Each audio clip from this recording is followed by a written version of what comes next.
vemos as mensagens do YouTube, não é? Eu deixo-vos aqui o link se conseguirem, de alguma forma. Ok, já está live. Está a transitar a aplicação. Vemos as mensagens do YouTube. Isto é um delay, eu estava-me a ouvir a mim própria, passado um bocadinho através do microfone de outra pessoa.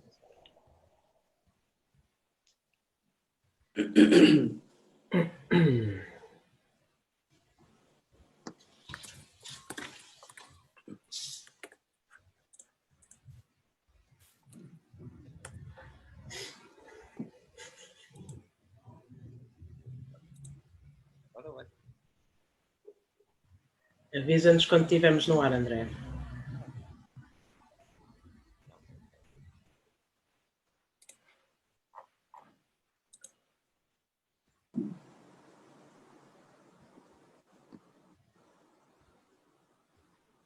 Só aqui um pormenor, esperemos que ainda não esteja... Já estamos. Já estamos. Ok, então vá. Boa tarde. Obrigado a todos por estarem aqui. Não sei se estão muitos do outro lado. Estamos a fazer, eu já dei aulas online. Desta vez tenho as vossas caras. Muitas vezes com os meus alunos não tenho sequer caras. Não fazemos ideia quem é que é o nosso público por enquanto. Sabemos que temos aqui já uma mensagem do Pedro Faro. Olá, Pedro. Mas não sabemos o que é que está o resto do público que está a acontecer. Isto é a primeira vez que a Feira Gráfica tem um site com chats online. Estamos a fazer as conversas todas devido à pandemia, tudo em online. Os lançamentos também. A feira está a acontecer não como feira, mas como exposição neste momento no Pavilhão Branco. Até dia 11 de outubro. E temos uma exposição porque era impossível estarmos fisicamente no Mercado de Santa Clara. Questão de espaço, só os próprios editores eram mais do que a lei neste momento nos permite estar num espaço fechado. Então decidimos propor à EGA fazer uma exposição das edições que saíram entre outubro e novembro do ano passado, que foi quando foi a última Feira Gráfica até agora, e de alguma forma homenagear todos os editores que continuaram a lutar pelas publicações e a querer trazer produtos cá para fora, apesar da pandemia, apesar de todas as questões que estamos a viver neste momento.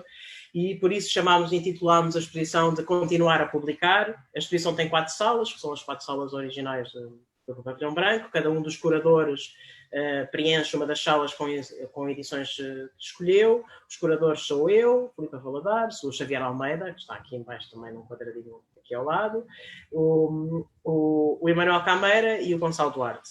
E, portanto, eu queria começar por agradecer à Câmara Municipal de Lisboa, que desde o início resolveu apoiar este setor tão particular das edições de autor, livros de artista, todas estas publicações que acabam por sair em póster, em zine, em livro, em vários variadíssimos formatos, mais ou menos, num sentido mais ou menos alternativo, sendo que isso vai ser uma das conversas, debatemos exatamente essa questão durante esta feira.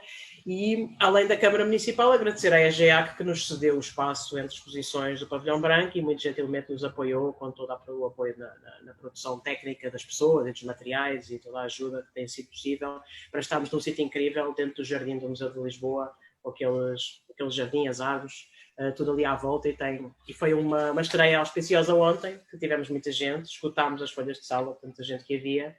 E neste momento o pavilhão tem uma limitação de público, pela questão da pandemia, mas mesmo assim as pessoas têm feito fila à porta e têm, relativamente rapidamente, consegue-se entrar, depende um bocadinho dos dias, mas durante a semana seguramente vai estar mais tranquilo.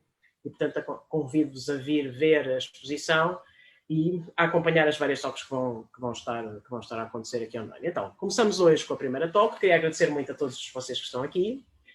Não sei se é a vossa primeira vez nestas secções digitais destas conversas. Tenho muita pena de não podermos estar a fazer isto ao vivo, seria bastante mais interessante, provavelmente teríamos outra vivência, mas pronto, também faz algum sentido, como estávamos a dizer há bocado, temos uma feira gráfica e de repente parece que estamos dentro de uma banda desenhada, cada um aqui no seu quadradinho, a interagir com os outros quadradinhos. Foi a primeira coisa que eu pensei quando imaginei que íamos estar 7 pessoas aqui a fazer uma conversa online. E então, começamos com este tema do ativismo gráfico como um território da edição, como espaço de afirmação de identidades.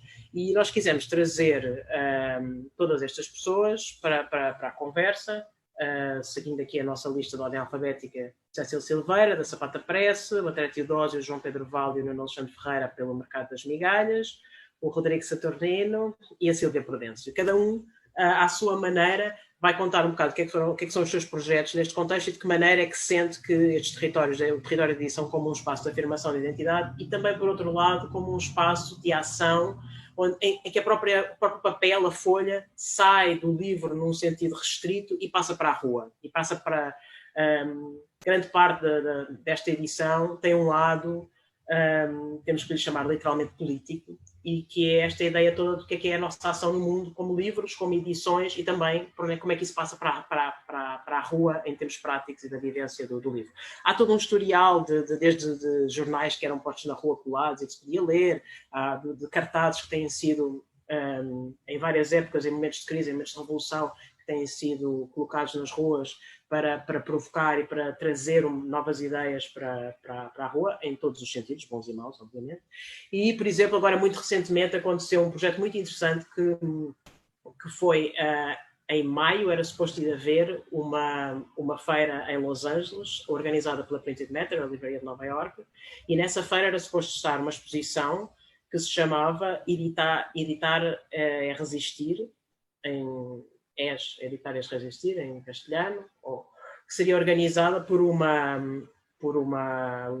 editora mexicana que se chama El Gato Negro, e que era uma compilação, que fazia uma exposição que seria uma compilação de cartazes de rua que estavam desde as últimas manifestações que aconteceram o ano passado, em outubro, novembro, eles começaram em outubro, novembro de 2019, no Chile, e que uma série de pessoas vieram para a rua e começaram a trazer cartazes para a rua, e a fazer cartazes lá na rua. E houve um grupo de pessoas que começou a recolher esses cartazes, criou um arquivo, e esse arquivo existe neste momento online, e era uma exposição disso, que acabou por se tornar também um género de uma zine, um calhamaço-zine, porque é muito grande, porque não houve feira, e portanto eles não puderam fazer a exposição, e também fizeram uma série de conversas online sobre isso. Eu penso que neste momento, com tudo o que está a acontecer no mundo em geral e nos Estados Unidos em particular, a Printed Matter está a fazer uma recolha também de cartazes que estão a acontecer em Nova Iorque. E, portanto, essa situação está cada vez mais premente nas nossas vidas. A pandemia veio, obviamente, aumentar o estado de sítio, né, digamos, em que muitos países e muitas situações que já existiam, sociais, económicas, políticas, estavam a acontecer,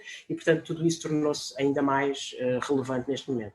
Quando falamos de identidades e da afirmação das identidades aqui, estamos a falar de uma forma muito aberta e muito genérica. Falamos de identidades de género, identidades de sexualidade, de raça, pontualmente poderiam ser identidades religiosas. Não temos aqui, apesar de termos um saturnino, não estamos a assumir aqui como uma identidade religiosa, mas vamos falar de direitos feministas, várias identidades diferentes, e é exatamente nesse sentido de abertura que nos interessam também os vossos projetos.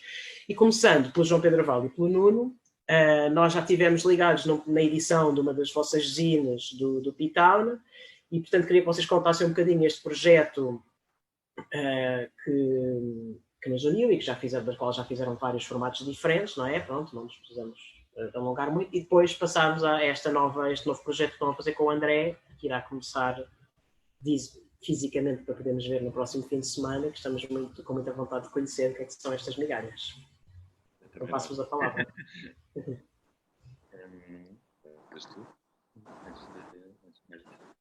Obrigado pelo convite e obrigado por nos convidares para participar nesta conversa. Se calhar tens de falar um bocadinho mais alto, João, desculpa.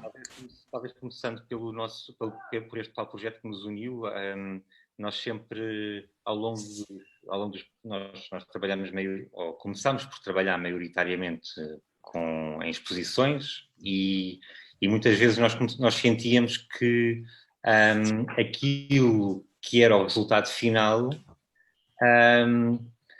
não continha metade da investigação que nós fazíamos para cada projeto. E sempre foi uma coisa que foi acontecendo desde o início do nosso trabalho, ainda hoje acontece, e porque nós acabamos por reunir muita informação, nós consultamos muitas coisas e lemos muitas coisas e discutimos, ainda para mais sendo dois, este acumular de material é muito grande, e sempre sentimos que havia uma necessidade de mostrar aquilo que não era mostrado na exposição. O que aconteceu no projeto P-Town é que o projeto em si, ele próprio vivia desta investigação, ou seja, P-Town é o nome de uma cidade, de uma vila nos Estados Unidos, no estado de Massachusetts, onde coabitam 3 comunidades diferentes e nas quais nós achávamos e nas quais nós pensámos que nos incluíamos, e isso levou-nos a fazer um projeto e a candidatar-nos a uma bolsa para fazer uma residência em Provincetown durante 3 semanas. Estas 3, P-Town é o short para Provincetown, é uma cidade que tem um historial de uma comunidade de artistas que ali para ali se mudou no início do século XX, uma comunidade de imigrantes portugueses que ali se sedimentou no final do século XIX, maioritariamente de caçadores de baleia que os barcos apanhavam nas ilhas portuguesas e que acabavam por voltar para os Estados Unidos e ali se manter. E, por fim, uma comunidade LGBTQI que hoje acaba por caracterizar a cidade. O que acontece é que tudo isto acaba por estar relacionado, ou seja, existia, há um caso que tem a ver com os artistas, que havia uma espécie de um mito popular em P-Town, que era os artistas podiam ir à vontade, mesmo não tendo dinheiro, porque a única coisa que tinham que fazer era pedir comida aos pescadores portugueses. Isto porque, como é suposto dar azar, negar comida, os pescadores davam sempre faziam sempre uma divisão do seu peixe com as pessoas que lhes pediam, com medo de que a próxima pescaria não tivesse tanto sucesso. Ou seja, tinham por um lado isto, por outro lado, quando as casas começam a ser alugadas, existe uma espécie de uma higienização da cidade para que não se alugue quartos nem a homens gays nem a lésbicas, e claro que os bons dos portugueses lá não cumpriam a regra, porque era: eu prefiro ter um homem gay em minha casa que não se mete com a minha mulher do que ter um heterossexual. Ou seja, todas estas mitologias que acabam por caracterizar a cidade e que nós achamos que seria interessante ver in loco.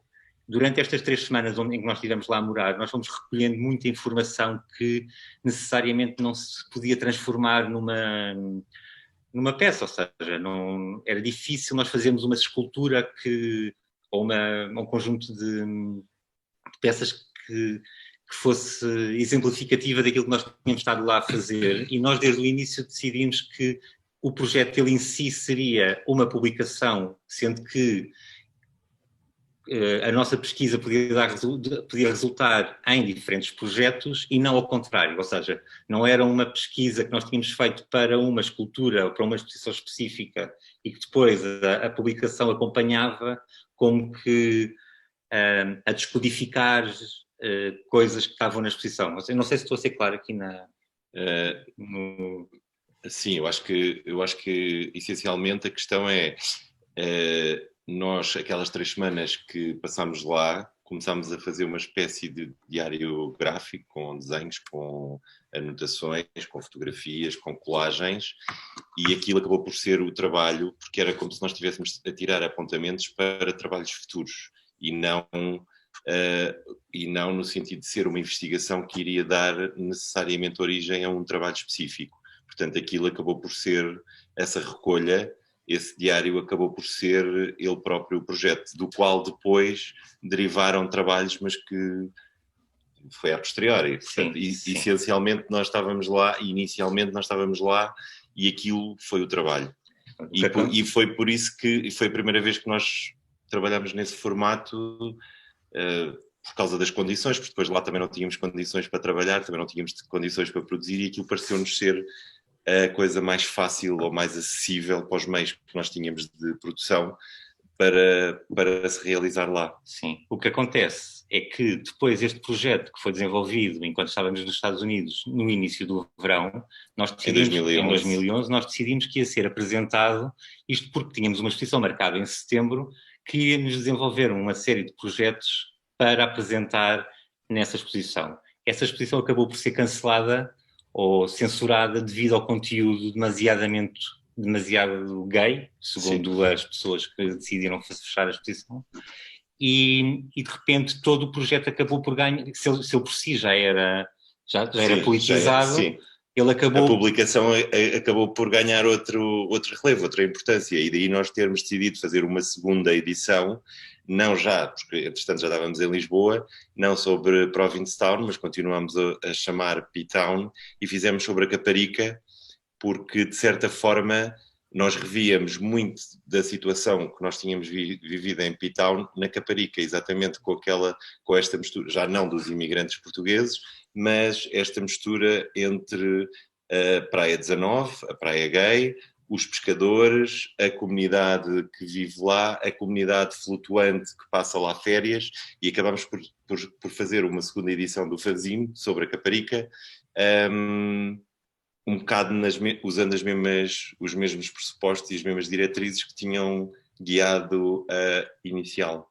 Ou seja, de repente isto um bocadinho para fazer aqui um apanhado destas publicações que nós temos vindo a fazer, que elas partem realmente dessa primeira situação de Provincetown, mas depois nós acabamos por começar a fazer isso para outros projetos, ou seja, nós acabamos por utilizar a nossa pesquisa, ela como material em si, como um projeto em si, ou seja, não que as publicações sejam complemento de uma exposição, ou um livro, ou um catálogo de uma exposição, mas que elas possam ser autónomas e que a dado momento elas coincidem com o projeto que está a ser apresentado. Em certa medida, a publicação que nós estamos agora a fazer para o mercado das migalhas, e que se calhar depois o André pode falar um bocadinho mais, acaba por ser também isso, que é como se não houvesse aqui uma valoração do que é. Se a publicação e o acontecimento estão todos nivelados por igual. Não existe uma coisa que acontece muito em termos de exposições, que há o catálogo da exposição, ou a folha de sala. Ou a folha de sala é tão válida como enquanto projeto. Acho que é um bocadinho... Tem-nos servido um bocadinho as publicações têm-nos servido um bocadinho este propósito, ou seja, elas serem o projeto em si. Tipo, como só uma parte antes de passar aqui para o André, se calhar para falar um bocadinho mais das migalhas, que é, nós fizemos um projeto agora no verão para o Walk and Talk, porque de repente nós tentámos reagir a esta ideia da pandemia e a esta ideia do online, e nós não queríamos... Onde estamos agora, mas nós tentamos afastar-nos um bocadinho destes moldes, para que parecia que tudo estava a ser transformado em online, ou quando estávamos aqui a tentar questionar os próprios dos suportes, nós pensámos que aquilo que seria impossível de traduzir online seria um cheiro, e de repente o que nós fizemos foi desenvolvermos um perfume que era a nossa peça no Walk and Talk. E o formato, que não é um formato físico de publicação, mas que o texto fosse uma descrição do cheiro, que era alguma coisa que nunca poderia ser apreendida digitalmente. Ou seja, isto tudo para dizer que esta ideia de como é que as coisas umas funcionam em paralelo com as outras, traduzindo-se umas às outras, é uma coisa que nos interessa, e pensar exatamente esta ideia quase hierárquica que muito facilmente se atribui. Ou seja, eu calculo que vocês, tipo tu, Filipa, muitas vezes sejas confrontada com uma coisa que é, sei lá, mas porque é que um livro tem um grau diferente valorativo do que uma revista, ou porque é que uma publicação de autor tem mais ou menos do que um jornal com uma produção massiva, percebes? Tipo, isso é uma das coisas que também nos interessa questionar com as publicações enquanto formato. Já estou para aqui só a falar. Se calhar passávamos ao André para passarmos aqui, para continuar. Em relação ao cheiro, vocês podiam ter enviado assim um vírus que queimasse o computador das pessoas e depois vinha o cheirinho a queimado. Olha, sim. Próxima. Não, eu estou a fazer uma lista de procedimentos. Beba não sei o quê, a pessoa depois vomita e o cheiro vai ser esse. Também adorava. Aqui uma pequena coisa em relação ao mercado das migalhas, ele não é necessariamente sobre pessoas, o projeto, apesar de os textos incidirem muito sobre pessoas, o projeto surge mais como um pensamento em torno de um processo social e não necessariamente daquelas histórias. Portanto, as histórias existem ou as histórias aparecem para consubstanciar e de alguma forma tornar mais presente ou mais materializável uma ideia ou um processo e um funcionamento que não tinha nome. Portanto, o mercado das migalhas surge no seguimento de um cancelamento, entre aspas, ou pelo menos como é que se diz, da anulação ou do adiamento do Pride, e também porque os artistas durante a pandemia se encontraram numa situação em que não conseguiam ter uma forma de angariação de verbas. Portanto, dada a sua situação na segurança social, contributiva, ou porque simplesmente todas as maneiras de angariar dinheiro e verba de sobrevivência desapareceram, uma vez que estavam arredadas as possibilidades de uma contribuição direta e social. Portanto, existindo estas duas situações, nós decidimos repensar e sistematizar uma ideia de não só fazer um mercado onde pudéssemos vender coisas e ocupássemos o espaço público, não é? Tal como a herança de Stonewall, essa ideia de ocupar o espaço público não através da estética, mas da ética, e também de conseguir ter um espaço prático onde consigamos, onde pudéssemos fazer dinheiro. Existiu também esta ideia de pensar que o facto de nós estarmos a pensar isto e de algumas pessoas acharem esta ideia importante, significava que existia uma prática de solidariedade, não é? Uma prática de sobrevivência e até de intransigência perante as nossas necessidades que atravessaram ao longo dos séculos um determinado tipo de comunidade. E, portanto, o que nós fizemos foi esta sistematização de atribuição de um nome a uma prática que já existe, que é contra a herança, que é uma prática, é uma estratégia formal e informal, não é? Com os seus próprios objetos, com lugares, com modos de vida, com histórias e com ontologias, a que demos o nome de mercado de migalhas, não é? Tal como estarmos a conversar aqui, faz parte do mercado das migalhas. Portanto, para esta etnografia retrospectiva, que é especulativa, não é? Mais do que utilizarmos aquilo que é conhecido como sendo a cultura material, portanto, os objetos que já estão nos museus, categorizados, etc., ou mais do que a observação participante, não é? Do historiador ou das pessoas que acham que têm a primazia sobre aquilo que é o entendimento em torno destas figuras, ou destas pessoas, ou destes modos de sobrevivência, o que nós fizemos foi tentar articular tudo aquilo que nós temos, fazendo um arquivo através de memórias fracas, de materiais fragmentados, sejam fotografias, sejam histórias, também de ir procurar nos olicipógrafos e nos livros que existem, vão existindo poucos, mas foram existindo ao longo dos tempos, as figuras que não têm um grande desenvolvimento ou que são só nomeadas enquanto figuras fora da norma, e também buscar imaginários suprimidos. Portanto, o que nos interessou no mercado das migalhas, de alguma forma, foi encontrar uma história que nos serve, também fazer dinheiro, também ocupar o espaço público, também dar visibilização a determinadas histórias e também repensar aquilo que pode ser uma prática performativa social não estética, mas aliada também à própria ética. E pronto, o mercado das migalhas que vai acontecer, no dia 11, tem neste momento teve muitos adiamentos, como foi público para algumas pessoas, por razões variadas, muitas delas em relação a práticas não protocolares do Estado, mas adquiridas ou reimaginadas pela Junta de Freguesia enquanto formas de organização e de higienização do espaço público, que foi preciso combater, e foi combatido com um advogado, por acaso foi o advogado do Black Lives Matter Portugal, que, sabendo desta história, se ofereceu na prestação de serviços para nos ajudar a dialogar, o Tomás Abcacis, e só assim conseguimos ultrapassar isto. E envolve neste momento, porque tivemos que ter de alguma forma um grupo substancial de pessoas, mas não demasiado grande para que não parecesse à luz daquilo que são os interesses da Junta, um descontrole total de pessoas, 34 pessoas, das quais a Sapata Press vai estar presente, e que é um orgulho que esteja lá. Começou por estar dentro do Ramo em Flor e já adquiriu um shop-chão próprio, porque a Ramo em Flor está subdividida em muitas atividades, então achou-se melhor a Sapata Press ter mesmo o seu próprio espaço. Portanto, e a maneira como nós fomos começando a deslindar esta historiografia, que na verdade começa com o chão de feira, que é que é uma feira que aparece no Castelo de São Jorge, e depois é subdividido pela própria cidade. Imagine-se, houve mesmo a feira passou mesmo pela Príncipe Real, pelo Camões, até pelo Recio, etc. E foi-se dividindo, metade deu Feira da Ladra, os outros deram esse mercado das migalhas, a maneira de consubstanciar esta historiografia foi, de facto, fazer um levantamento de fundo de todas aquelas coisas que nós temos e que não damos valor, não necessariamente, porque, de facto, a Fernanda Duval podia ter sido a Josephine Baker portuguesa, mas nasceu em Portugal, portanto, não se nasce português, fica-se português. De facto, o Metzner podia ter sido o Thoreau, mas não foi o Thoreau, foi o Metzner.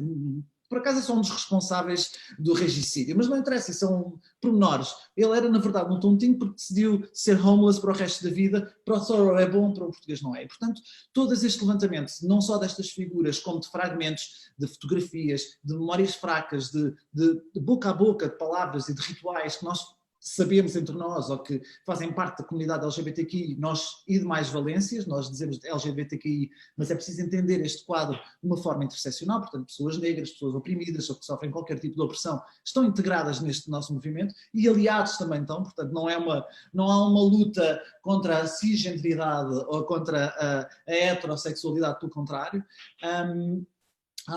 Há que encarar toda esta historiografia, também alguma sobrevivente, com os aliados próprios, portanto, todas estas pessoas, todas estas histórias começaram a ser contadas e começaram a ser desenvolvidas também online para partilhar com as pessoas, de alguma forma, esta historiografia. O que nós quisemos fazer, e que está ligado com o trabalho de João Pedro e também está de alguma forma ligado com a Praga, que faz jornais, que fez o jornal Zululus, ou que deve fazer uma publicação que está numa exposição Inverted Landscapes em Berlim com o Bruno Bulgarin, que é uma espécie de não sei o formato, é uma resposta a um livro do Mário Henrique Leiria. Bom, anyway, foi fazer uma publicação que o dinheiro revertesse a favor dos vendedores. Portanto, aquilo que nós estamos a tentar fazer no mercado é, de alguma forma, que a única coisa que as pessoas, que os vendedores que já estão tão precarizados, a única coisa onde gastariam dinheiro era na deslocação até aquele lugar. Portanto, estamos a tentar ter os materiais todos, etc. E não só, no caso de não venderem nada, termos algumas atividades que fazem parte, que conseguem angariar dinheiro para estas pessoas que estão a contribuir para o mercado e que, na verdade, são os sobreviventes desta história e que são a tradição oral performativa do mercado das migalhas. E o jornal é o jornal que não conta a história das pessoas, mas que tem as histórias das pessoas e de outras coisas para contar um processo social, repito, de solidariedade e de sobrevivência altamente intransigente com tudo aquilo que as oprime. Foi a forma que nós achámos boa para partilhar, ou pelo menos mais operativa em termos económicos, para partilhar não só estas narrativas que solidificam este processo e também angariar dinheiro para as pessoas. Não sei se disse tudo assim muito rápido, tentei ser assim mais veloz, que é para haver tempo livre. Oh, André, temos aqui uma pergunta do Pedro Faro, consegues ver? Eu que mando para o SMS. Ele diz, o mercado das migalhas acontecerá apenas uma vez ou será uma prática para ficar com uma regularidade habitual de um mercado? Dizes tu? Podes dizer. Não, disse o... Não, ia dizer tu. Está a perguntar se vai acontecer mais vezes. Claro, a nossa ideia, desde o início, quando nós pensámos em reabilitar o mercado das migalhas, foi não fazer o mercado em si, mas reunir um conjunto de procedimentos que se tornassem mais fáceis a sua realização. Ou seja, o que nós estamos a... Tudo bem, vai acontecer agora no dia 11, mas o que vai acontecer no dia 11 é um conjunto de práticas que qualquer pessoa pode utilizar para ela. Ou seja, sim. Imagina que, eu não diria que com uma periodicidade fixa, porque também me incomoda de alguma forma esta ideia da obrigatoriedade. Da obrigatoriedade, que à sexta-feira existe isto, ou ao domingo existe... Ou seja, todos os domingos existe uma feira ou whatever, mas que, por exemplo, tu, Filipa, se tu quiseres organizar tu o mercado das migalhas, tu só tens que reunir todo Sim, é como se o que nós estivéssemos a fazer agora e todo o trabalho da Junta de Freguesia da Misericórdia foi criar uma espécie de caderno de encargos muito simplificado que permita tu, Filipa, ou qualquer dos vendedores que vai estar presente nesta edição, ou mesmo outra pessoa, chega e acorda com a junta fazer no Príncipe Real o mercado das migalhas.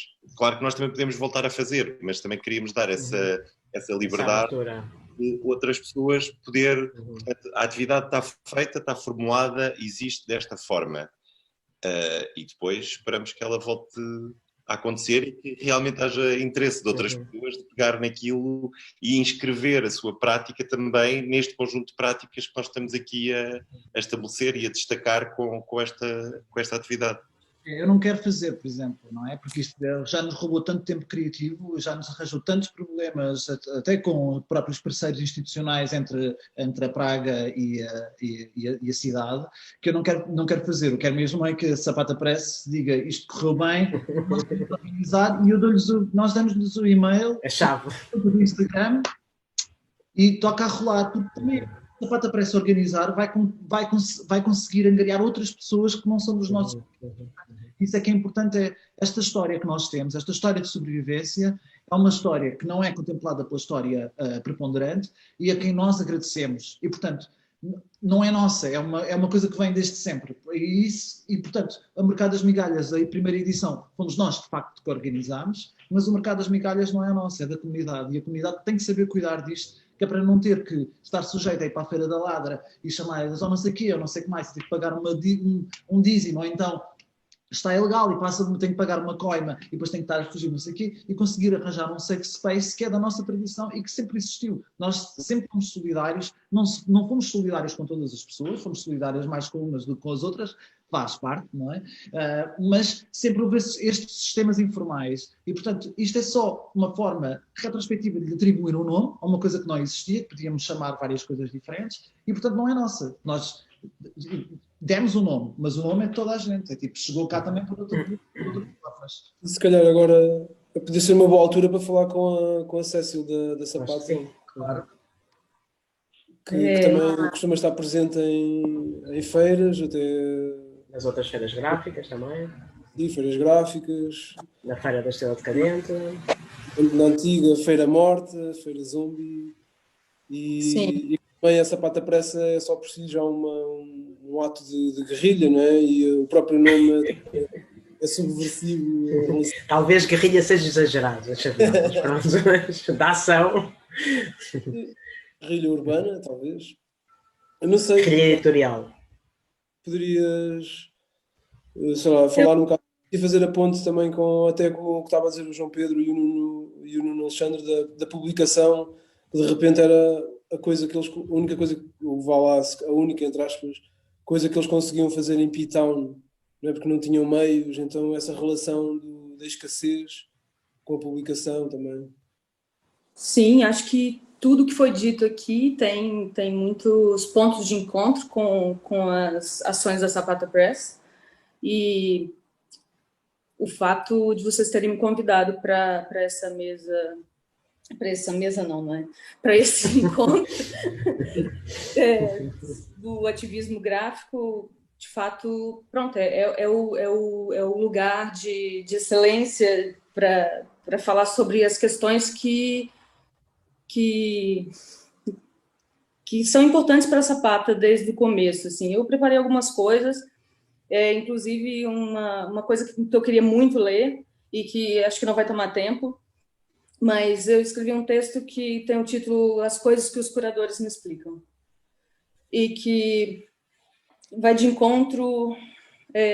ainda essa semana, ouvi da boca de um artista que havia comissionado uma série de mostras, de eventos em bares da cidade, a explicação de como funciona uma curadoria. Levei aquela lição grátis, pois estava a questionar o uso que o dito curador deu às imagens de um artista. Ela teve a sua obra exposta em condições pouco adequadas, com impressões pixelizadas, uma escolha deliberada sobre a sua produção, que teve como base pressupostos meramente estéticos, financeiros, sem conhecimento de causa do seu contexto de produção, conceito ou ativismo no que preza o seu fazer. Lembrei-me imediatamente do livro da Rebecca Solnit, de título As Coisas que os Homens Me Explicam, editado em português de Portugal, em 2016, com tradução da Tânia Ganho pela Ketson. Livro no qual a autora aponta com propriedade que, ela abre aspas, eu abro aspas para a fala dela, a autoconfiança conflituosa assumida dos perfeitos ignorantes é, segundo a minha experiência, apanágio de um dos sexos. Os homens explicam-me coisas, a mim e às outras mulheres, quer entendam, quer não, do assunto em causa. Alguns homens, Fecha aspas. Tomo de empréstimo a máxima do livro da Rebecca Solnit para dar título à minha fala sobre ativismo gráfico, pois, tendo sido assignada como mulher ao nascimento, vinda de um país periférico no que diz respeito ao sul global, e tendo como país de acolhimento Portugal, que teme perpetuar diversos traços colonialistas em pleno século XXI, sou diariamente confrontada com atitudes que exigem de mim ativismo e afirmação no também periférico fazer dos fanzines em banda desenhada. Todas as instâncias da minha vida foram afetadas pela violência estrutural. Se as vossas não foram, que privilégio. Apenas a partir da minha atividade como propositora do Small Press, de fanzines feministas, de cariz interseccional, ao qual dei o nome Sapata, eu pude de fato me entender como sujeito com agencialidade num contexto migratório. Uma editora pode ser uma curadora, caso queira, ou ativista, ou facilitadora, ou chefe. Todos esses são cargos políticos. Nem todos questionam as hierarquias instituídas no fazer das artes gráficas. Portanto, desde 2017, com a proposição da Sapata Press, eu deixei de lado as artes duras. Meti no bolso, para não dizer outro sítio, também delicioso, os mestrados em crítica de arte, pós-graduações, literaturas, curadorias. Sim, parece que eu sabia do que se tratava. A proposta da Sapata foi, desde sempre, desestabilizar os conceitos de curadoria, ter uma possibilidade de gestão da edição coparticipada, onde as decisões, os lucros, fossem partilhados de forma digna. Em suma, a ideia de ativismo partia da lógica interna do processo, de uma lógica externa de não colaborar com estratégias institucionais de apagamento e de lógica capitalista hegemônica. Desde o início, houve quem dissesse que não era necessário falar de intimidade, de sexualidade. Houve gritarias em feiras onde se diz que o feminismo sempre foi, inclusive, interseccional. Festivais feministas onde houve silenciamento de pessoas trans e, claro, explicações sobre o que é um fanzine. A Sapata sobreviveu, mesmo com todas as barreiras estruturais. Durante 3 anos, nós gritamos, esbravejamos, talvez tenhamos chegado a arranhar a superfície da narrativa hegemônica da BD por cá. Cagamos na curadoria, publicamos mais de 2 dezenas de autores diversos, fizemos parceria e trouxemos mais um amigo também. Era a partir de um lugar de subalternidade que eu pretendia perceber se era possível falar, dando já uma piscadela a Spivak. No contexto de um país cuja lógica colonial não deixou de valer em tantos campos da experiência das pessoas. Os esquecidos da terra, os idiotas das bonecadas, os fazedores de fanzines, as POCs periféricas, temos lugar de fala como toda a gente tem. Obrigado, Jamila. E não nos vamos ocupar com o formalismo das manchas risográficas ou entrar em guerra de composição, de análise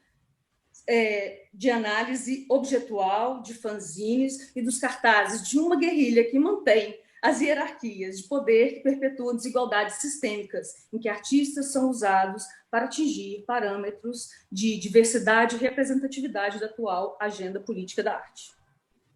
Só para lembrar que a Sapata, assim como fufa, travesti, paneleiro, queer, é um insulto. Insulto esse que tantas vezes me fez chorar na infância e na adolescência e que me estigmatizou socialmente.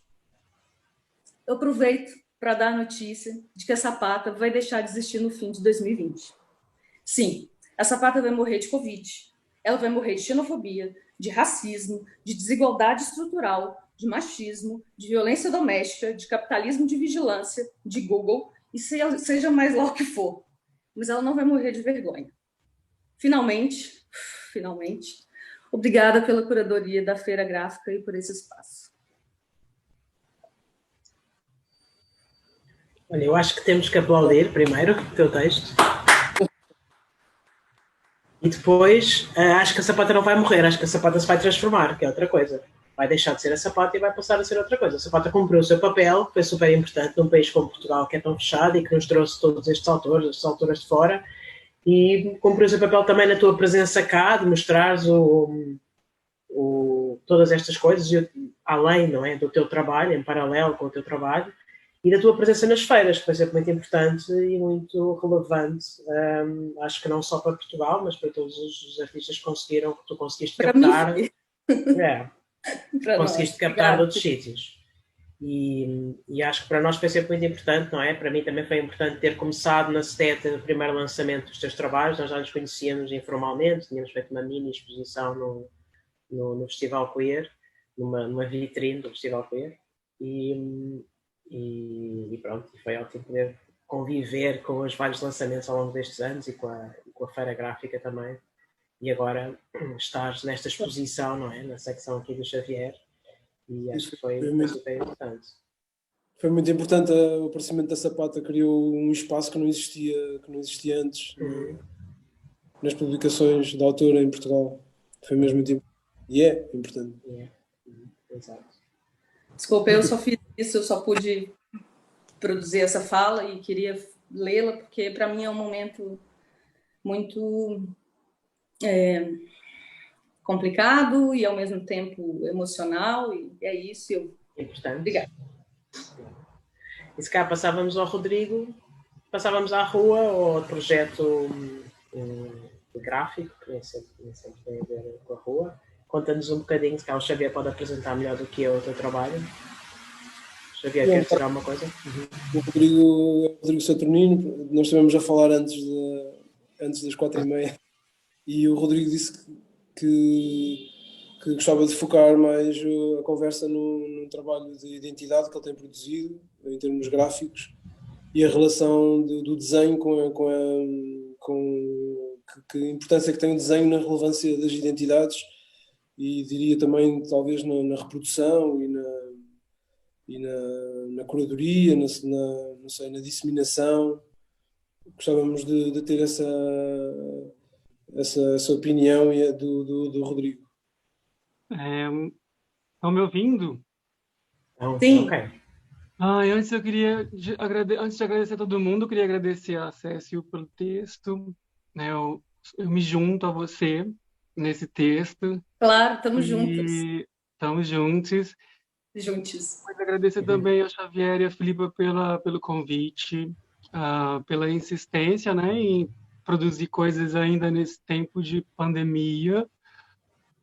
É muito interessante ver que a gente tem tentado suprir essa ausência, né, da presença através do digital, e é uma forma alternativa que faz a gente continuar a fazer coisas.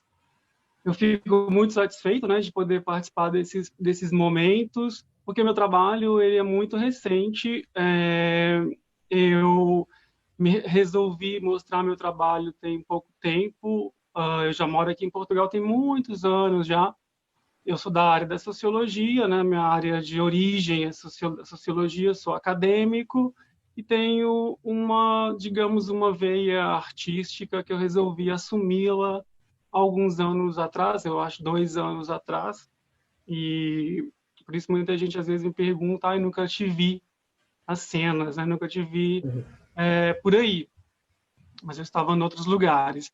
Agora resolvi trabalhar mais as questões da arte em mim por causa de uma busca pessoal, e acho que algumas pessoas podem até me compreender, que é em relação à identidade negra e à identidade LGBTQI relacionada à questão racial. Infelizmente, dentro do mundo artístico, a presença negra ainda é muito pouca, é muito pequena. Quando ela existe, ela é muito silenciada ou muito controlada, né? Eu vejo que há pouco espaço, é diferente, eu até queria deixar isso mais clarificado. O que eu vejo é que tem acontecido muitas oportunidades para as pessoas negras LGBTQI+, mas tem surgido pouco espaço, ou seja, as oportunidades são diferentes de espaço. Eu tenho aqui a oportunidade de poder falar, mas muito raro nós, pessoas negras e pessoas racializadas LGBTQI+, tem o espaço para realizar uma coisa de modo autônomo, né? Existe sempre essa ideia da curadoria. E durante esse tempo de 2018 para cá, mais ou menos, eu senti uma ausência muito grande de representatividade nas relações da sexualidade negra, dentro do campo da ilustração, dentro do campo do desenho, dentro do campo das artes plásticas. E quando, por exemplo, você faz uma busca de ilustradores que trabalham com a questão da sexualidade gay ou a sexualidade lésbica ou trans e por aí afora, você vê muita coisa feita por ilustradores que são brancos, que reproduzem corpos brancos e corpos muito padronizados, né? Um corpo que já é muito hegemônico, ou seja, um corpo que vem, né, daquele contexto colonial europeu. E eu sentia muita falta disso. E eu tenho uma frase em mim que é: se ninguém te dá um troféu, a gente acaba comprando o próprio troféu, né? Então, o que eu fiz, mais ou menos, o que eu tenho tentado fazer no meu trabalho é conhecer e desenvolver um desenho, uma ilustração que represente uma sexualidade negra, uma sexualidade queer, uma sexualidade onde eu possa me ver. Um desenho, uma ilustração, uma pintura onde eu possa ver não só o meu corpo enquanto pessoa racializada, mas também a minha sexualidade. E é através disso que eu tenho trabalhado, é através disso que eu tenho afirmado uma identidade, e eu comecei a perceber que isso foi trazendo outras pessoas com essa mesma dificuldade de acesso a esse tipo de trabalho. Ou seja, eu comecei a conhecer outras pessoas LGBTQI+, negras, e também sentiam essa mesma ausência dentro do mundo artístico, esse que não é o duro, né? O que a Cécile disse, que é o mundo da ilustração, que é o mundo do desenho, que é o mundo do grafismo, que é o mundo da arte de rua. Não é a arte da galeria, porque eu acho que essa ainda vai demorar muito tempo para poder abrir esse espaço para a sexualidade negra, mas tem acontecido um pequeno movimento, acho que é um movimento mais underground, assim, ou mais comunitário, de grupo, em que alguns ilustradores, alguns desenhistas têm se identificado e têm trabalhado mais com isso, em colocar para fora essa falta de representatividade disso. Porque a sexualidade negra, ela é muito específica, até porque a colonização, todo mundo, obviamente, aqui nessa conversa sabe, objetificou e hipersexualizou muito o corpo das pessoas negras, né? A gente sabe que tem essa história do homem negro que tem o pau grande, ou seja, o homem negro que está sempre disposto ao sexo, que é aquele homem que é uma máquina sempre pronto para fuder, e a mulher negra que é a mulher sensual, aquela ideia da brasileira, da mulata, que está sempre disposta, né, com a sua bunda grande. Ou seja, esses imaginários coloniais que ainda existem nesse trânsito de Brasil e Portugal, que mantém uma objetificação e uma reificação da sexualidade negra muito presente nos imaginários das pessoas brancas, mas também das pessoas negras. Ou seja, esse imaginário ele vai rebatendo. E para nós, pessoas racializadas, é muito complicado não ver representatividade nos diversos campos da arte. Porque a arte é imagem, a arte é um reflexo de uma sociedade, a arte representa aquele momento social que nós vivemos. Geralmente os artistas fazem isso, tentam reproduzir uma realidade em que eles vivem. Infelizmente, o campo da arte não reproduz essa realidade de diferenças raciais dentro da produção artística. E foi desse sentimento, né, voltando, que eu comecei a desenhar, comecei a trabalhar a questão da sexualidade negra nos desenhos, para eu não só me sentir representado, mas também produzir um processo de cura dessa sexualidade que foi construída ao longo do tempo de modo errado em relação às pessoas negras, as pessoas que são racializadas, ou seja, a reificação do corpo negro, né? E, para mim, do ponto de vista pessoal, eu sempre, quando eu falo, eu conto muito da minha experiência pessoal, que é uma coisa que eu sinto falta demais nos próprios artistas, que contam muito dos processos criativos, mas não contam da sua experiência pessoal dentro do processo criativo, né? Ou seja, pouca vulnerabilidade dentro desses processos são mostradas, e eu acho que, para mim, faz muito bem falar disso. Quanto mais eu falo, mais eu afirmo uma sexualidade própria que não necessariamente se conecta com a sexualidade errada que a colonização portuguesa, principalmente, criou para nós, pessoas que vêm de países que têm histórias relacionadas ao colonialismo, né? E, além de trabalhar com essa ideia de cura, o meu desenho também tem tentado trabalhar com a questão da crítica, dessa crítica colonial em relação ao corpo masculino negro, principalmente, porque o meu lugar de fala é o lugar do homem cis, do homem negro, cis, racializado, brasileiro, imigrante, por aí afora, e como também tem ajudado outras pessoas a poder falar mais e a sentir que podem se ver representadas de uma forma mais humanizada, digamos assim, dentro da ilustração, dentro do desenho. Se vocês, por exemplo, fizerem um pequeno exercício para confirmar o que eu estou falando, vocês podem, por exemplo, entrar no Instagram, que hoje é uma plataforma de divulgação de muitos artistas autônomos e independentes e não só, mas façam uma busca por uma hashtag simples, que é gay illustration, gay drawing, ou ilustração gay, ilustração desenho gay. Vocês vão ver só desenhos com pessoas brancas. Vocês vão ver corpos brancos, corpos geralmente musculados, sem quase zero de representação de corpos negros e corpos que não entram dentro desse padrão europeu hegemônico de musculado ou magro e por aí afora. Isso é um sintoma de que há pouca visibilidade ou há poucas pessoas trabalhando com esse tema. E o meu trabalho começou a ser desenvolvido a partir desse sentimento de ausência. É isso, gente, por enquanto. Sim, eu acho que isso também tem a ver com... culturalmente fomos sendo formatados, não é?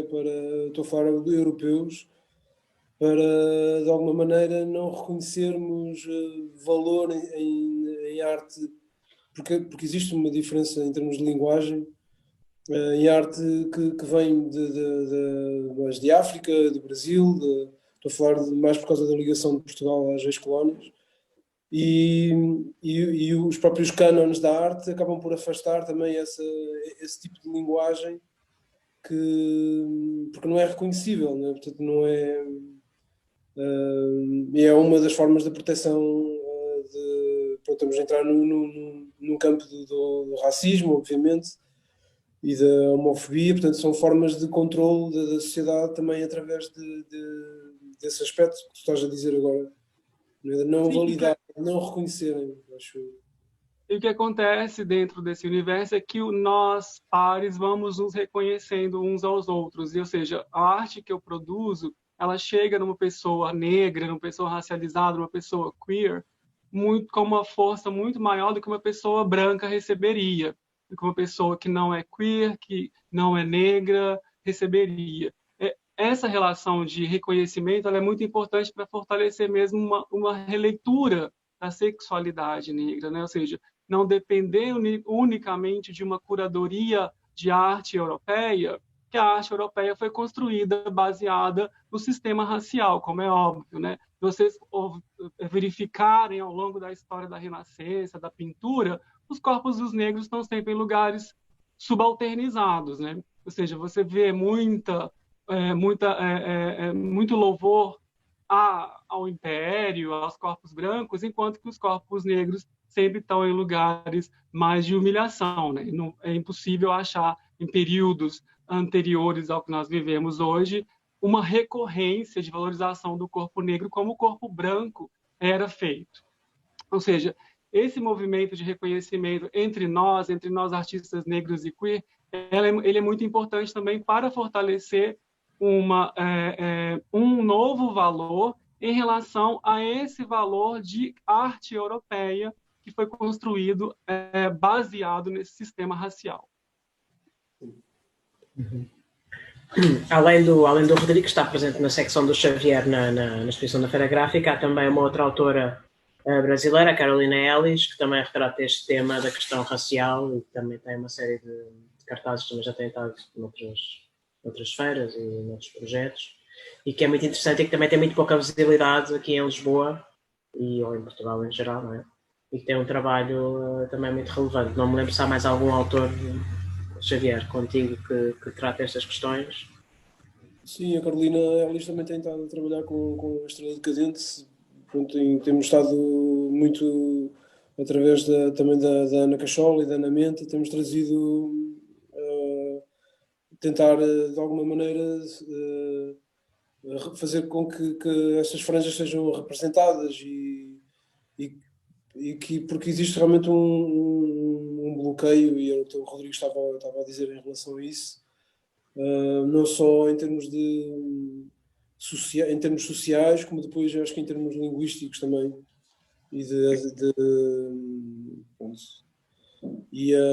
Sim, lá na exposição da Feira Gráfica podemos ver uma série também da Carolina Ellis, que fala sobre racismo, e também temos os desenhos do Rodrigo, que provam isso, portanto, que são, eu diria que são uma lufada de ar fresco na exposição, porque senão os desenhos parece que ainda são, muitas vezes parece que ainda são desenhos do século passado, e isso para mim é super refrescante a ver essa abertura.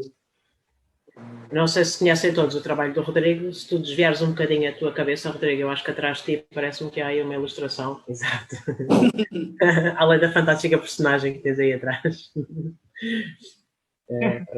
Podemos ver mais coisas. Entretanto, o site da Feira Gráfica já está online, mas eu penso que os livros e as edições ainda não estão todas online. Tivemos aqui um problema técnico, mas brevemente vai estar tudo e vão estar todas as edições e os prints, em princípio, estão todos também visíveis, e depois vai haver um contacto direto para os editores, para haver uma venda direta com os editores a partir do online. Além de, pontualmente, algumas das edições estarem à venda lá também, basta pedir na entrada, que tudo que está disponível pode ser comprado e é também direto para os editores. Essa é uma das questões que, antes de passarmos à Sílvia, que em paralelo com o mercado das migalhas, que nós sempre sentimos com a Feira Gráfica e com estas outras microfeiras que vamos tendo, na verdade nós representamos pequenas editoras, às vezes microeditoras, que é o próprio artista que está a vender as suas coisas, e que no fundo estamos a falar sempre de mínimas economias, não é? Portanto, temos pessoas que deixaram de poder imprimir zines em fotocópia com o Covid porque deixaram de ter trabalho. Portanto, estamos a falar de uma escala, é isso que vocês estavam a falar, é uma escala de sobrevivência, não é? E estamos a falar do momento em que havia feiras, sei lá, 3 em 3 meses havia alguma feira que acontecia, ou em vários sítios cá, ou no Porto, ou noutras zonas do país, e de repente parou tudo, não é? E de repente mesmo a Feira de Aladas tem estado intermitente e tem havido uma série de alterações. Depois passou a haver uma Feira do Livro agora em setembro, mas tirando isso, parou todo esse sistema, e portanto achámos que era mesmo importante dar a ver estes trabalhos e incentivar de alguma maneira, que ontem houve vendas, mais do que eu estava à espera, porque houve muito mais gente também do que estávamos à espera, e depois fazer este link automático. Eu não acredito muito o online, acho que é tudo assim um bocadinho complicado em termos de feiras online, pronto, temos estas conversas por inevitabilidade, mas esse lado parece-me um pouco a ideia de é muito estranho termos uma feira gráfica e estamos a fazer uma conversa e não podemos pegar num papel, não é? Pronto, e portanto é uma das coisas que a nossa exposição tem estes dois lados, tem coisas que obviamente estão dentro de vitrines e tem outras que estão à mão para se poder pegar, e portanto esse lado podemos manter o público em contacto com os editores, pronto, mesmo que seja digitalmente, forçar esse link para que as pessoas possam diretamente ir ter com o editor e ver além daquele livro que está exposto e que nós selecionámos, todos os outros. E então, se calhar agora passávamos à Sílvia, que tem um projeto interessante, que eu não me lembro exatamente como é que se chama. Chama-se Kona. Chama-se Kona só, pronto, ok. E que foram uma série de cartazes que estiveram espalhados pela cidade, que entretanto também foram uma série de serigrafias em sacos, que tivemos à venda também na Feira Gráfica do ano passado, por acaso, e que eu penso que em breve passarão a ser outra coisa também, que gostava que tu nos pudesses falar um bocadinho disso. Não sei se tens claro. Imagens que se possam ver, não sei se toda a gente conhece. Também tenho e sim, posso mostrar alguma coisa e depois para conseguir explicar um bocadinho o processo de transformação do projeto, que de Kona passou a Cântico, que se calhar podem ser duas palavras com mitologias completamente distintas ou até mesmo opostas, e curiosamente o projeto parte mesmo de um certo conflito em torno se calhar agora pensando nisto agora retrospectivamente, são mesmo palavras opostas, e a maneira como o projeto se foi decorrendo ao longo do tempo foi mesmo de uma abordagem para outra, e por isso eu gostava de tentar mostrar aqui um bocadinho das duas e também perceber se isso é ou não é perceptível.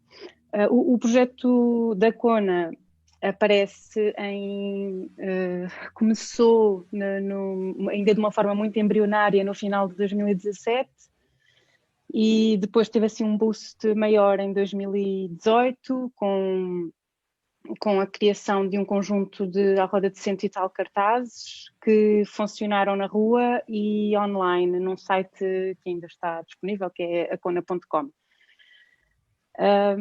Aquilo que eu procurei fazer nesse momento foi pensar de que maneira, não sei se foi bem um pensamento, foi uma reação e um pensamento àquilo que é um discurso sexual, e que vai desde o discurso da violência sexual àquilo que é um discurso feminista, ou o que é que poderia ser um discurso feminista sobre a violência sexual e sobre a linguagem sexual e sobre o que é como é que se fala de sexo. E aquilo que eu procurei fazer com os cartazes e com as frases que fui criando, é só fazer aqui um parênteses antes de mostrar alguma coisa. Os cartazes em rua funcionavam com frases muito simples, normalmente apenas 3 linhas. Eu vou dar aqui talvez aqueles que mais se tornaram emblemáticos para mim mesma, porque foram aqueles aqueles com que mais me relacionei. Foi o que se foda à musa, Freud um caralho, Kona também é brutal, vem-te como ao caralho, sei lá, coisas deste tipo, uma linguagem muito bruta, muito agressiva. Várias pessoas na altura me disseram que perguntavam-me se eu não era um homem, porque o projeto era anónimo e as pessoas achavam que uma linguagem tão agressiva devia ser... Era uma linguagem que as pessoas associavam a uma linguagem machista. E no site, em rua, os cartazes funcionavam em série, em conjuntos de grande quantidade. Normalmente eu colava assim a roda de 20, 30 cartazes, todos no mesmo sítio, todos numa só parede. E depois o site tinha mais humor, e isso foi uma coisa que para mim foi importante, foi tentar pensar como é que se fala, como é que se consegue conjugar raiva, violência e humor. Acho que isso era importante para mim. E no site os cartazes funcionavam como, por exemplo, tinha Freud um caralho, e depois a pessoa passava o rato por cima e tinha uma resposta que era de cogita, ou era assim uma espécie de, sei lá, vem-te como ao caralho, e depois a seguir dizia ejacula, sei lá, era assim... Era um bocadinho a brincadeira que tu também fazias nos sacos, não é? Que tinhas 2 lados. Exato, então, nos sacos também tinha de um lado tinha que se foda a musa, depois no outro lado tinha mais a merda sublime, ou mais o sublime, sei lá, assim, umas brincadeiras sempre com uma frente e um verso. Em rua isso não acontecia. Pronto, eu fiz uma série de cartazes dessa forma, só com estas palavras muito brutas. Posso mostrar uma imagem, não sei como é que posso fazer isso. Podes partilhar o teu ecrã? Posso partilhar o meu ecrã, não é?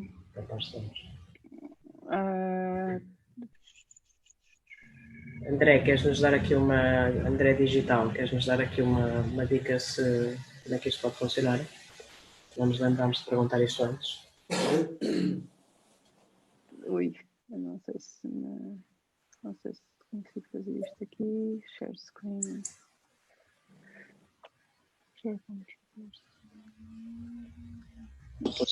Share.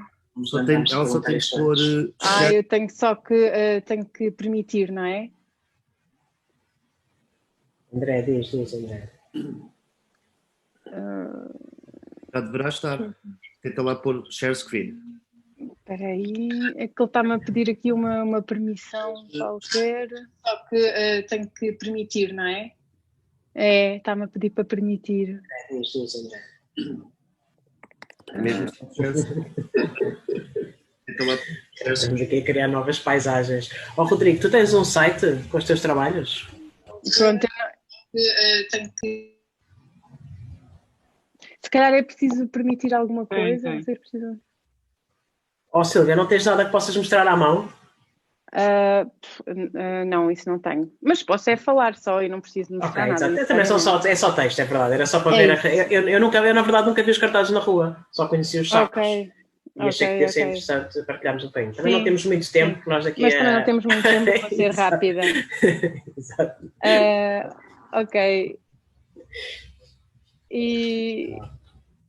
não Temos sei todos se... começar a partilhar aqui momentos digitais, vá. Ok. Bom, deixa-me só. Se eu vos mostrar assim, vocês não... Como é que é o site? Diz lá como é que é o site, porque as pessoas podem ver também, não precisa mostrar basicamente. Sim, é a ifancona.com. Assim. Não sei, sim. Bom, mas e depois o que... Exato, a IFAN, exato, já está. Exato. Pronto, e depois aquilo que foi acontecer... Pronto, eu fiz alguns momentos de colagem em rua e depois, paralelamente, o texto, essas frases começaram-se a desenvolver... É isso, obrigada. Exato. Paralelamente a esse momento, essas frases foram-se começando a desenvolver num texto mais articulado e que acabou por se tornar um livro, e neste momento, a partir desse livro, aquilo que eu desenvolvi foi uma nova série de cartazes que estão agora na rua, ainda por alguns sítios, ainda não estão em muitos sítios, estão só alguns ali na zona do Bairro Alto, outros aqui mais pela zona dos Anjos, mas que são cartazes que já não funcionam em série, mas sim individualmente, e que têm depois já as pequenas respostas incluídas. E que já são...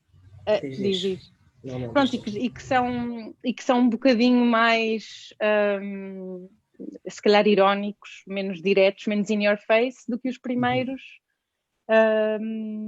E se calhar eu acho que agora poderia só ler um bocadinho do livro, o início, porque já que não posso mostrar as imagens, acho que a partir do livro se compreende o tom destes novos cartazes, que depois vocês também, se calhar, vocês que estão aí e quem esteja a ver, depois poderá encontrar pela rua por aí. Ok, é só um bocadinho, não temos muito tempo, mas sim. Ok, então qual musa? Aquela, a elevada, a da selva, da rota, da conferência, da puta da transcendência. Não é essa, é a outra, a do amor. Só que a música é essa, mudou. Que se for da musa, a desgrenhada, o decor sublime, é um filme de cowboys no deserto. Ladainha gutural, épica, um cansaço. O close-up, António, o antónimo, longínquo, o festo do livro, um ambismo ou uma ribanceira, uma obra de arte, a página, a esfera, a queda, o rosto e essas merdas. Ela tinha um olhar bruto, suplicante, um olhar de quem pede proteção, selvagem, grandes olhos, loucos, grandes mamas, rijas, tu tens noção? Perna aberta, o refego, gargalinha e pintelheira, natureza morta, um rego ou um refúgio, La Fontaine, uma fonte, às vezes um rio. Projeta, filho, projeta, fala como tu, deitada, palha e paisagem, uma gaja, dada, reclinada, tipo é Tandoné, é a cona castiçal, a cona universal, na tela ou na entretela, no orifício, é a cona e o interstício, espreita, é aqui, a cona ready-made, aguada, não é só cinema visual, a gaja escultural é plural, a costura é transversal, encolhe, expande, períneo contraído em combustão. Diz antes, é político, as gajas, diz, é da arte, é da história, é desde sempre o alinhavo, a puta magnética e a carochinha, na pontinha, nos costados, o registro passional em frames. Uma fita, uma corda, prende-a, a puta fiteira, dá meio álcool, abre-a, fecha, desinfeta, partilha, é ferida, selada a ser sentada. Como te sentes quando te sentas? Quando te sentas, dobras-te. Senta, senta, senta, sinto-me, sensato ou sentimental, incapaz do pronome, aquele, o determinante, um ponto de vista sem pronúncia. Toda a teoria, o irrepresentável, a cona inefável, o sublime mal amanhado, a cheirar a peixe, o quadro e o quadrado, expressionista, enquadrado ou maniatado. Tu ficas de fora da cena, barrado, desfocado, porcamente enamorado, absorto em absorção, sucção, foda mística, falta distância crítica. Tarzan aliado num amplexo árido. Da puta poderosa à foda de redenção. Mítica, alquímica, duradoura, o metrómetro malha, é o ritmo e o contraponto, a bitola dos 7 minutos, regular ou mediana, eficaz na arena, é um gladiador, areja, maneja, faz uma homenagem, um caralho ou uma arma, uma cona destornada, uma hiena malhada, senta-te aqui no meu colo, duro, dá-me a cona mole, eu gosto assim, é ela, a puta vistosa de cona viçosa, toda a gente a quer foder. Obrigada, Silvia. Muito bom.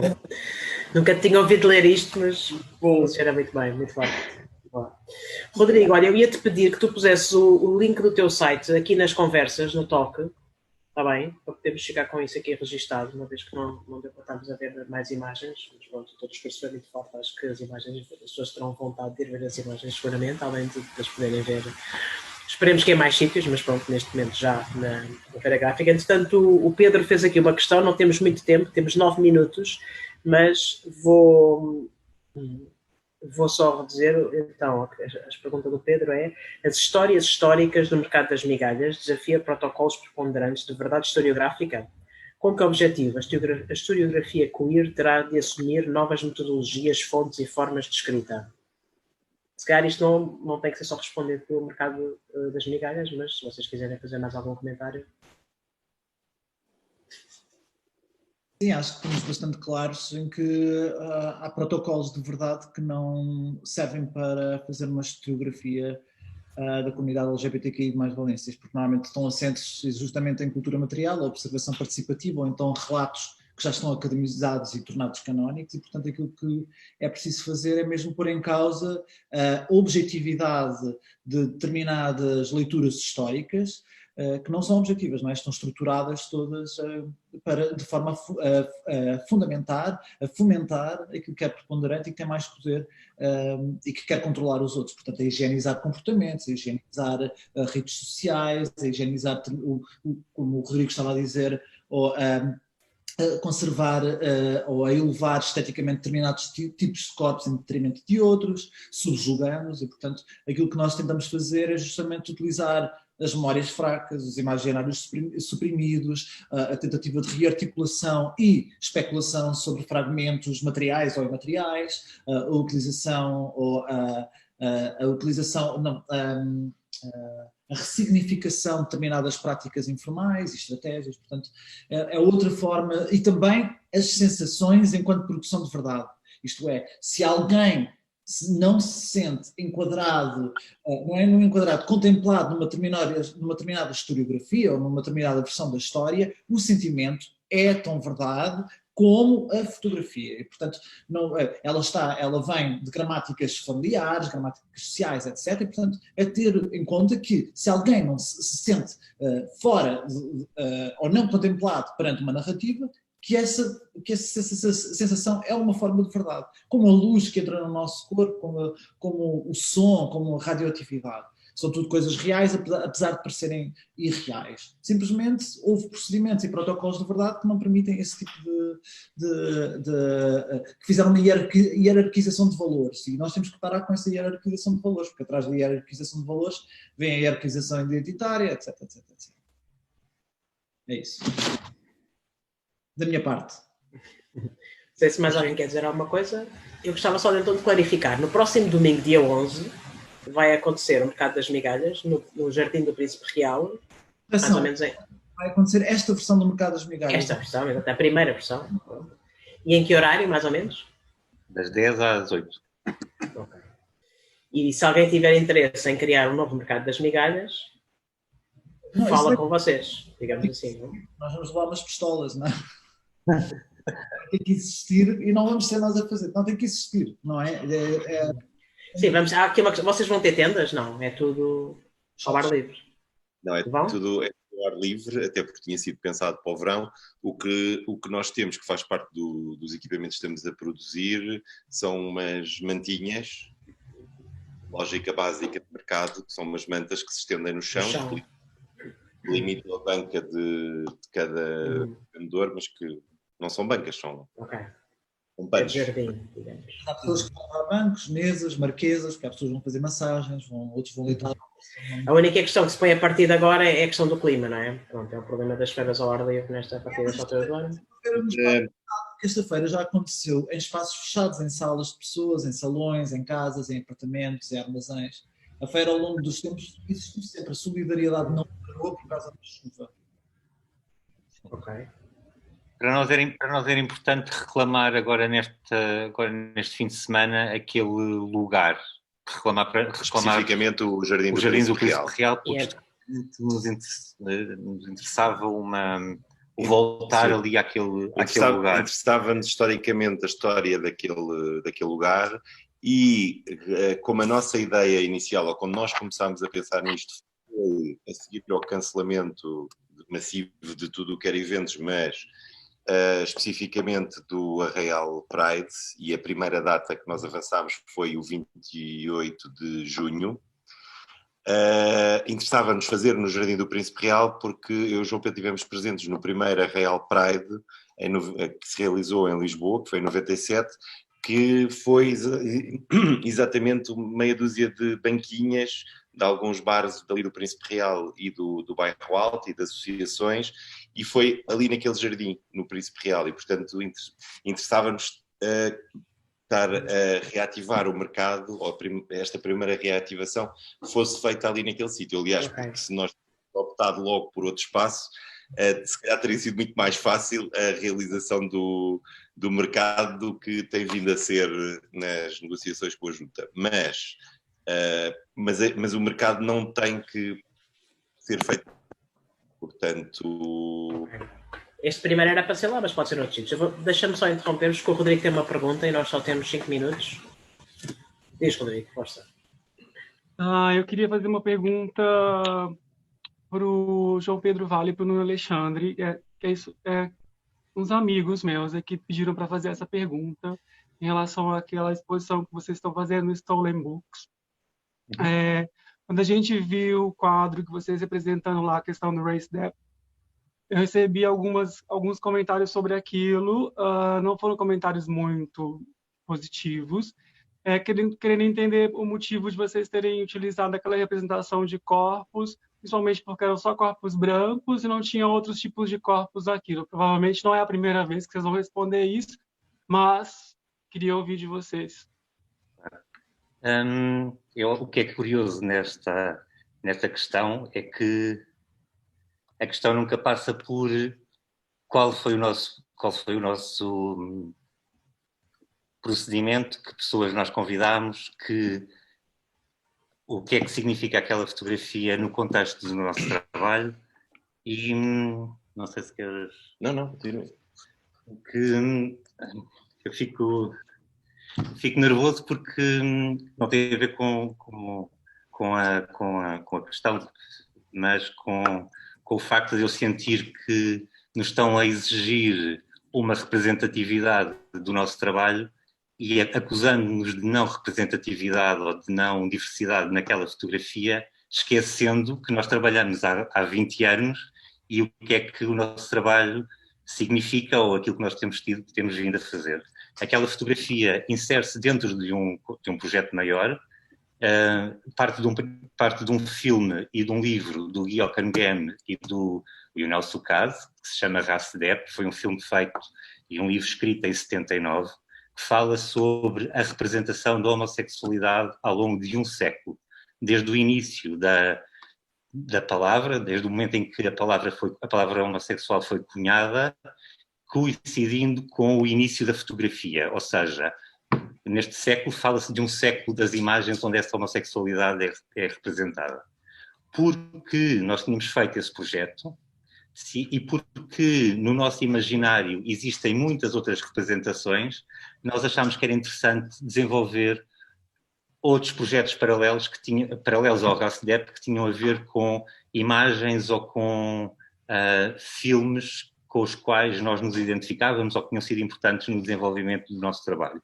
E há um filme em particular, podiam ter sido outros, que se chama, não é o homossexual que é perverso, mas a situação em que ele vive, que é um filme do Rosa von Prolein, de 1971, cuja última cena tem um grupo de pessoas, um grupo de homens a discutir sobre a homossexualidade ou como a homossexualidade pode ser verdadeiramente revolucionária. Sim, e sempre numa lógica anti-assimilação, que é uma coisa que também se fala muito nos últimos anos, mas é curioso ver que em 71 já era um assunto. Anti-assimilação, anti-cópia de códigos heteronormativos, ou mesmo homonormativos, no caso quando falavam de relacionamentos. Não é? Sim. O que nós fizemos, no momento em que nós decidimos fazer um reenactment dessa última cena, o que eu e o Nuno decidimos foi, nós com 45 anos, que temos vindo a trabalhar sobre temáticas, 46, temos vindo a trabalhar sobre estas temáticas, com grandes consequências, tanto na nossa vida profissional como na nossa vida pessoal, como devem calcular, porque nós podíamos perfeitamente fazer um trabalho muito direitinho e muito facilmente aceito pelas instituições e pelos museus, mas não. Tanto é que o que nós falámos sobre esta exposição sobre P-Town, que falámos no início da conversa, e o facto de nós termos tido o nosso trabalho censurado e o facto de nós termos lutado contra uma instituição como aquela seguradora e como o Grupo do Espírito Santo, isso teve obviamente implicações muito graves na nossa vida. E por isso, nós fomos trabalhando sobre estas questões e pensámos que seria interessante convocar uma série de amigos artistas muito novos, mais novos do que nós, para pensar como é que nós podíamos... isto dentro de uma tradição que vem da própria história da arte, que é tipo a representação dos artistas, ou os artistas convocarem uns aos outros, tipo, ou seja, eu agora também, no seguimento da tua pergunta, também não queria estar aqui a usar o exemplo do grupo do Leão, do Columbano Bordal Pinheiro, porque realmente são homens brancos, heterossexuais, mas o que nós fizemos foi uma coisa muito simples, nós convidámos artistas novos, cujo trabalho tivesse temática queer, e que tivessem trabalhado connosco ou nós nos relacionássemos com eles de alguma forma. Pronto. Foi uma fotografia feita no nosso ateliê, com os nossos meios, sem... Sim, isso era uma questão que eu queria falar. Uma coisa. Nós convidámos muitas pessoas. Portanto, no momento Desculpa, a pergunta não era nem sobre o processo. A pergunta é porque algumas pessoas... Eu conheço também o Hasdep, já vi. E a ideia do filme é realmente essa questão de atualizar a coisa em si, ou seja, de mostrar que a homossexualidade ou homossexual não é esse monstro. E a homossexualidade hoje não é essa homossexualidade de 79.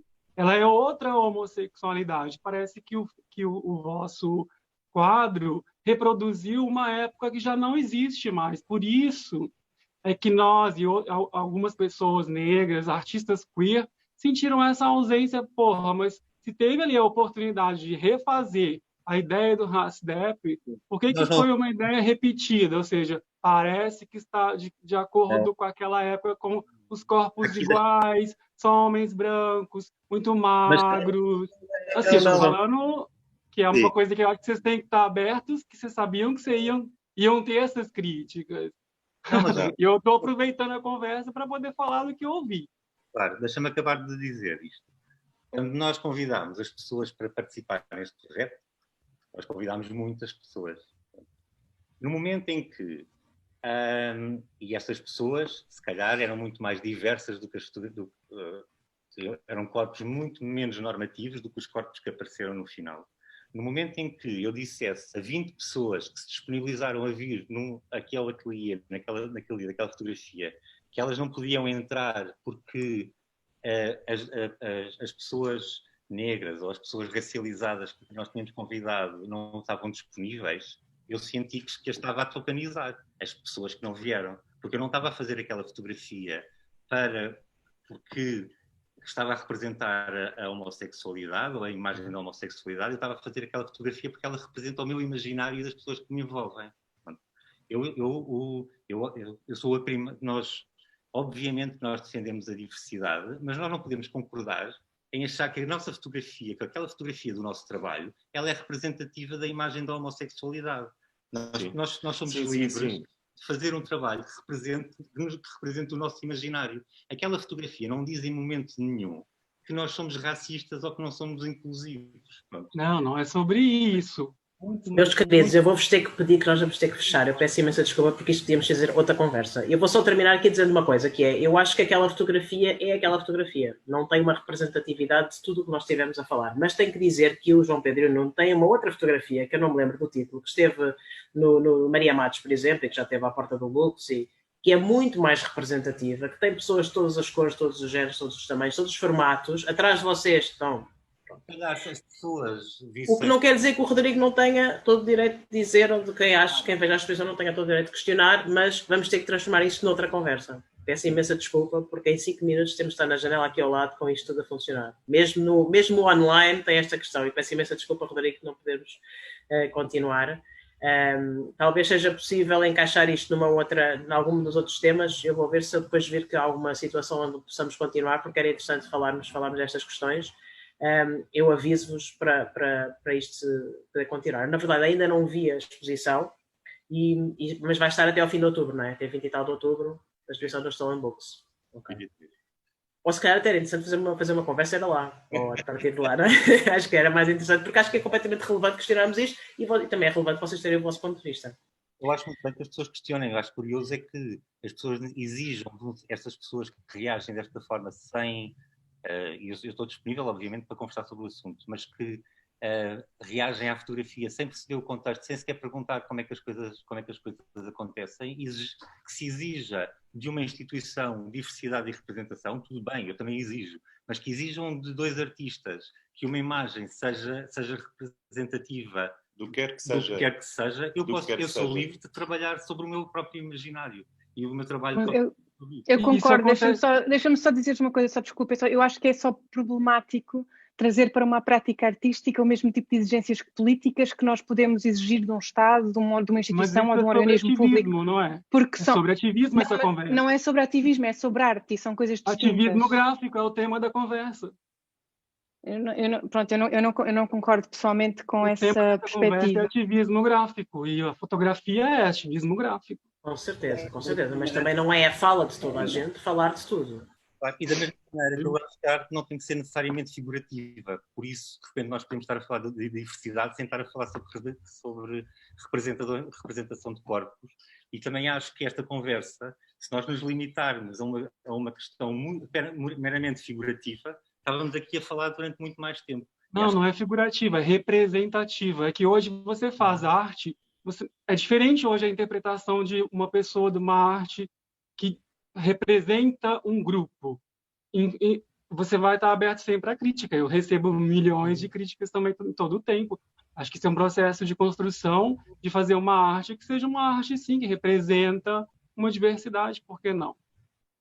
Eu acho que pode ser, mas desculpa estarem só a meter-me um bocadinho entre vocês, porque mas acho que é uma discussão muito pertinente, é quase a discussão da ordem do dia, mas parece-me que não é negar uma representatividade numa prática artística, ela pode acontecer, mas ela não necessita de ser um a priori. Caso contrário, acho que a prática artística corre alguns riscos.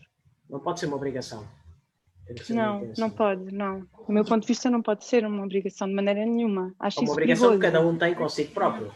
Não precisa ter uma obrigação, mas é impossível um artista hoje, no século XXI, não pensar sobre isso, não pensar nas consequências que a arte pode trazer para um tipo de pessoa. É impossível você fazer uma coisa alienada. Só isso. Sim. Não é nada, mas é ter em conta os próprios processos e os modos laborais da própria arte. O que acontece é quando há uma categoria que ela é estanque e é atribuída a tudo aquilo que são as concentrações e os modos de manifestação de um determinado suporte artístico, acontece que depois tens desvios como a eco-arte, onde, claro, que é admirada alguém que luta pelos direitos de uma medusa, não é? Sendo que nessa medusa acaba por ser uma espécie de escape a qualquer política de identidade, porque a representatividade, como não entra aí, eu consigo ter outro tipo de representatividade e, portanto, nunca é acusado na representação de uma medusa os modos laborais da apreensão da medusa, da própria apresentação da obra de arte da medusa, dos recursos gastos para fazer essa obra da medusa. E, portanto, eu acho que há uma política de representatividade que pode acontecer em determinados suportes e manifestações artísticas, mas ela não pode ser enfiada à força em todas as manifestações, mesmo que essa arte possa parecer figurativa. Sim, mas a arte também é um reflexo a arte é um reflexo da sociedade e isto não é uma crítica, nem é uma crítica pejorativa, obviamente, ao trabalho do João Pedro. É um reflexo da sociedade. Isto é só porque realmente, como reflexo, a arte é realmente um reflexo, percebemos que a nossa cultura é uma cultura baseada ainda em cânones de 70. Isso é óbvio. É isso. O reflexo da sociedade, a sociedade só se representava através da arte estatal, por exemplo. Portanto, a arte não é representativa do Estado, não há um tipo de arte, não há uma forma de apresentar a arte, isso é destruir toda a possibilidade de abertura da arte. E segundo, a arte é a criação só é criada a partir de um excedente societal. Portanto, ela é sempre... E geralmente é branco e é europeu, né? O problema é esse. Esse excedente nunca vai para uma parte que é minoria. A questão toda é essa. Eu não estou negando isso, nem é o tema da conversa. Eu só trouxe essa crítica porque nós, consumidores negros, racializados, vemos as obras de arte, na maioria dos seus casos, e não nos vemos representados. Ou seja, eu entendo que são artistas brancos a produzirem uma arte que vem do seu imaginário branco. Eu não estou cobrando isso. O que eu estou dizendo é que hoje é impossível você fazer arte sem essa reflexão. Você precisa Rodrigo, mas também temos que ver que estamos a analisar uma obra, todo o trabalho. Não, obviamente. Não eu estou a dizer que há outras obras que têm outras inclusões. Não é isso. Eu só acho que é uma coisa importante, a gente está falando de ativismo. Hoje, uma arte ativista precisa pensar nas questões raciais, as questões coloniais, vocês sabem, eu acho que todo mundo pensa nisso. O que acontece é que eu recebi algumas perguntas, indagações e críticas. Eu não conhecia o trabalho do João Pedro Vale e do Nuno Alexandre e fui ver, tem muitas coisas lindas e fui pensar, falei, eu quero perguntar, então, eu não conheço, eu quero perguntar. Eu acho que esse diálogo é muito importante para a gente não virar inimigos artísticos, mas aliados. Eu acho que é super relevante, mas vamos pedir desculpa porque já passámos da hora e temos um lançamento a acontecer aqui ao lado. Eu acho que essas questões são importantes, mas eu acho que os modos laborais, os modos de produção, os modos de exibição, etc., tudo isso é que tem que ser pensado, não é? E tem que ser atacado em várias esferas e não numa esfera que é normalmente a esfera normalmente mais fácil. Que o que aconteceu online, eu não segui, mas foram-me dizendo, foi que havia um esbanjamento de recursos em relação a essa fotografia, que eu não a vi, portanto, só a vi através da internet, sem conhecimento dos processos, etc. E muitas vezes os equipamentos institucionais, esses sim, que deviam ser boicotados sistematicamente pelas suas escolhas e o tipo de representação, não são. E, portanto, mesmo ainda há pouco tempo vi uma entrevista de uma artista trans em que a accountability é feita aos artistas e não necessariamente às instituições, porque é que tinha ganho um prémio de uma instituição. Não dá as questões podem ser todas levantadas. Agora, primeiro, queremos saber, então, nessa fotografia, quais são os modos de produção, e depois, que o mesmo tipo temos que estar juntos no mesmo tipo de destruição das estruturas que têm mais recursos. Obviamente. Então proponho uma conversa para a exposição de João Pedro. Quando quiserem fazer, vamos combinar, fazemos essa conversa e trazemos a Rodrigo. Ok? Vieram sempre pessoas que... Temos coisas para nos queixar. Não é o Rodrigo, somos todos nós. Eu também vou... Em geral. Mas olha, mas não nos podemos queixar agora mais. Agora temos de deixar passar e deixar a Sapata lançar um livro online dentro da Feira Gráfica. Um grande beijinho, muito obrigado a todos. Rodrigo, obrigado. João Pedro, Nuno, André, Sílvia, Xavier e Cécia. Força, vamos para o quadradinho aqui ao lado. Obrigada. Até já.